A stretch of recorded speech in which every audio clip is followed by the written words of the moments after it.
السلام عليكم ورحمة الله وبركاته. ازيكم حبايبي؟ يا رب جميعا ان شاء الله تكونوا بخير. وحشتوني جدا جدا. النهارده الفيديو كده فيه شوية نصايح يا رب كده تنفعك. طبعا كلنا ستات بيوت وعايزين مصروف البيت يكفينا. طبعا الدنيا غالية جدا والاساسيات كمان بقت غالية جدا جدا. كنا الاول بنقول لما بنجيب فرخة هي للاسرة المتوسطة ارخص من اللحمة. دلوقتي الفرخة بقت بتعادل اللحمة. الفرخة بتعمل 200 جنيه وبتعمل 180 جنيه، فزيها بقت زي اللحمة. تمام كده.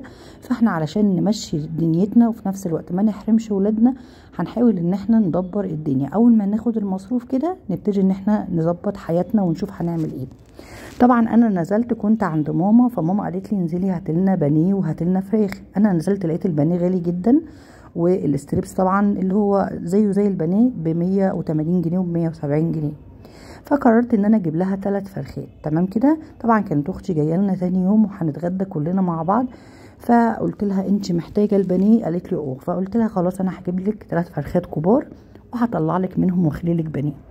طبعا لو انتوا ما عندكمش حد جاي يتغدى عندكم هتمشوا الدنيا. طبعا لو انتوا اسره مكونه من 4 من 5 هقول لك تعملي ايه. هتجيبي الفرخه هتقطعيها وتقسميها مثلا على 8. هتجيبيها كبيره شويه وتقسميها على 8. هتمشي مثلا كل كيس تحطي فيه مثلا قطعة. تمام.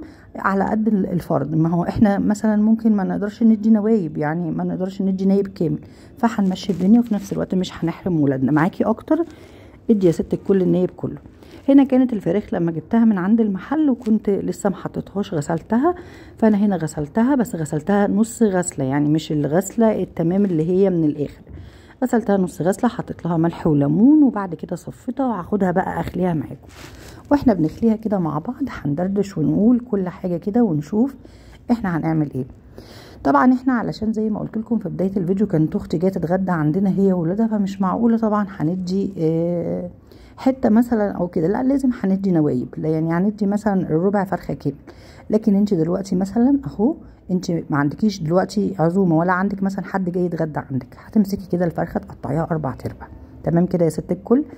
الورك هتقسمي كده الوركين بالسكينه وتبتدي بقى تاخدي الدبوسات دي، تطلعي الدبابيس دي تعمليهم 2، وكمان القطعه اللي هي بيتقال عليها الفخد تعمليها قطعتين. يبقى كده معاكي الورك بقى 4 قطع، الوركين بقى 4 قطع. كده ممكن ان انت تدي مثلا ولادك كل واحد قطعه. معلش النهارده مثلا هندي قطعه صغيره، المره الجايه ربنا يكون مسهل والحال احسن تديله قطعه كبيره. فمعلش نحاول نمشي الدنيا، ما احنا مش هنقعد نولول وندب ونقول هنعمل ايه. لازم يا جماعه تمشوا الدنيا ونحمد ربنا على القليل قبل الكتير.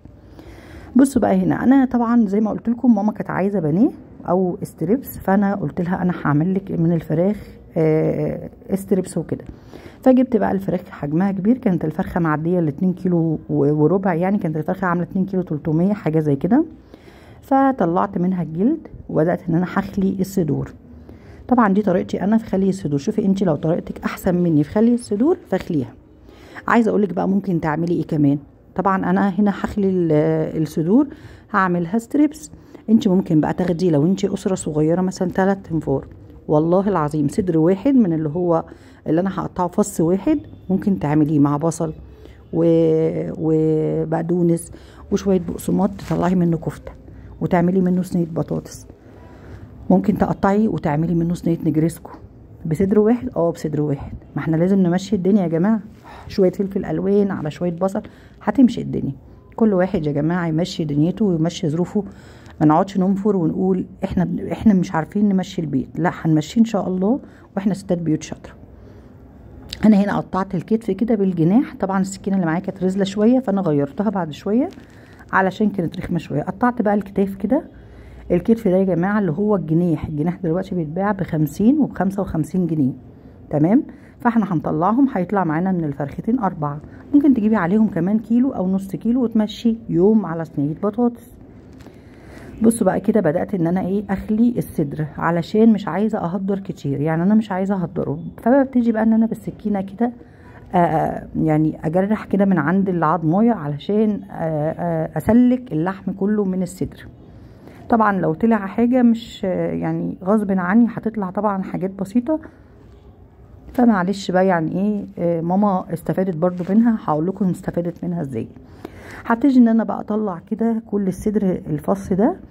لو انت تعرفي تخليه كده الفصين كاملين برضو ما فيش مشكله. انا كنت شايفه الطريقه بتاعته الخلي ان انا اطلع الصدرين كاملين، بس كانت ماما هي اللي بتصور لي، فكانت محتاسه في التصوير، فكنت عايزه انجزها، فدي كانت الطريقه اللي انا متعوداها وكانت اسرع بالنسبه لي، فحبيت ان انا اعملها.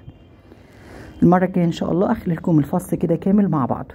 بدأنا بقى ان احنا نطلع كده ونشرح حوالين العضمايه علشان نسلك كل اللحم، علشان ما نهدرش على قد ما نقدر، ونطلع الفص كده كامل. شايفين بقى الفص اللي انا طلعته ده زي ما بقول لكم كده ممكن تطلعي منه تعملي كفته. العدد زياده شويه، طلعي الصدرين على بعض واعملي كفته، اعملي برجر، اعملي ستريبس، اعملي منه نجريسكو، اعملي منه شاورمه فراخ، حاجات كتير قوي. يعني هي الفراخ البيضة احنا بنطلع منها مصنعات كتير. بصوا كده انا طلعت الفص الاولاني، هروح برضه عند العضمايه كده من الفص التاني كده، وابتدي ان انا اسلك العضمايه على قد ما بقدر، ان انا ما هقدرش فيها لحم كتير. طبعا هي طلع فيها شويه لحم، بس هقول لكم برضه احنا عملنا ايه، وهنزل لكم الفيديو اللي احنا عملنا منه الحاجات اللي هي اتهدرت معايا في اللحم. طبعا ما كانش تهدير كتير، هتشوفوه برضه بعينيكم. ببتدي بقى ان انا اسلك كده. انا طلعتها ما شاء الله يعني الفص كامل، ولا موزه اتهدرت ولا اي حاجه، بس كان في شويه لحم كده برضو يعني ماسكين في العظم، ده اساسي يعني.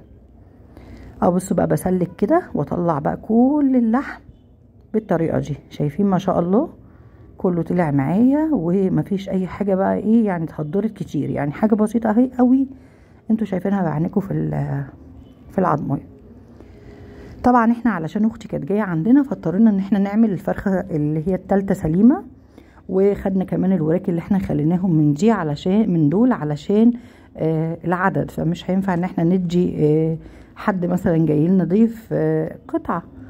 قال بقى يعني ايه لو هم بيجوا باستمرار فممكن ان احنا نبقلشهم، لكن طبعا دول جايين بقى لهم مده ما جوش، فحبينا ان احنا ندي كل حد النايب بتاعه كامل. لكن انا بكلمك على ان انتي اسره وهتجيبي 3 فرخات تقسميهم ازاي.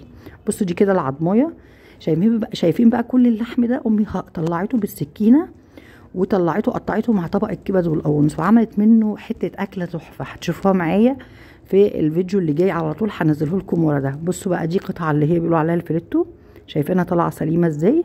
هبتدي ان انا اطلعها. على فكره قطع الفيليتو دي او البيتيلو دي او مش عارفه بيسموها الموز، دي بتتباع الكيلو برضو ب170 جنيه زيها زي البانيه.